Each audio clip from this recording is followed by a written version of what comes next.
जय श्री कृष्ण। धार्मिक व्रत कथा में आपका दिल से स्वागत है। आज हम सुन रहे हैं नरक चतुर्दशी की कथा, छोटी दीपावली की कथा। नरकासुर को भौमासुर भी कहा जाता है।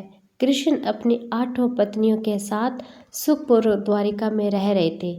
एक दिन क्या था, स्वर्गलोक के राजा देवराज इंद्र ने आकर उनसे प्रार्थना की। कहा कि हे श्री कृष्ण, प्रयाग ज्योतिषपुर के दैत्यराज भौमासुर के अत्याचार से देवतागण त्राही त्राही कर रहे हैं। तो क्रूर भौमासुर ने वरुण का छत्र, अदिति के कुंडल और देवता की मणि छीन ली थी। वह त्रिलोक की विजय हो गया था। इंद्र ने कहा, भौमासुर ने पृथ्वी के कई राजाओं और आम जनों की अति सुंदर कन्याओं का हरण कर उन्हें अपने यहाँ बंदी गृह में डाल रखा था। आप हमें बचाइए प्रभु। इंद्र की प्रार्थना स्वीकार कर श्री कृष्ण अपनी प्रिय पत्नी सत्यभामा को साथ लेकर गरुड़ पर सवार हो प्रयाग ज्योतिषपुर पहुंच गए थे। वहां पहुंचकर भगवान कृष्ण ने अपनी पत्नी सत्यभामा की सहायता से सबसे पहले मूर दैत्य सहित मूर के 6 पुत्रों ताम्बर, अंतरिक्ष, श्रवण, विभा, वसु, नम्रस्वार व अरुण का संहार कर दिया था। मूर दैत्य का वध हो जाने का समाचार सुन भौमासुर अपने अनेक सेनापतियों और दैत्यों की सेना को साथ लेकर युद्ध के लिए निकला। अब भौमासुर को स्त्री के हाथों मरने का श्राप था, इसीलिए भगवान श्री कृष्ण ने अपनी पत्नी सत्यभामा को सारथी बनाया। घोर युद्ध के बाद अंत में कृष्ण ने सत्यभामा की सहायता से उसका वध कर डाला था।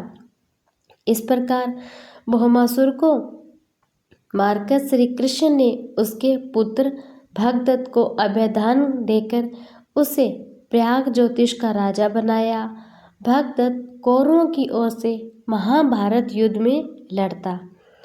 अब जिस दिन श्री कृष्ण ने भौमासुर का वध किया था उस दिन कार्तिक महा चतुर्दशी थी, इसीलिए उसे नरक चतुर्दशी भी कहा जाता है। इस दिन श्री कृष्ण ने भौमासुर अर्थात नरकासुर का वध कर दिया। उसकी केस से लगभग 16,000 महिलाओं को मुक्त कराया था और इसी खुशी के कारण दीप जलाकर उत्सव भी मनाया जाता है। एक दिन दक्षिण भारत में वामन पूजा का भी प्रचलन है। इस दिन राजा बलि महाबली भगवान विष्णु ने वामन अवतार में हर साल यहाँ पहुँचने का आशीर्वाद दिया। इसी कारण से वामन पूजा भी की जाती है। अनुसार राज बलि बोले, हे भगवान, आपने कार्तिक कृष्ण त्रयोदशी से लेकर अमावस्या की अवधि में मेरी संपूर्ण पृथ्वी नाप ली।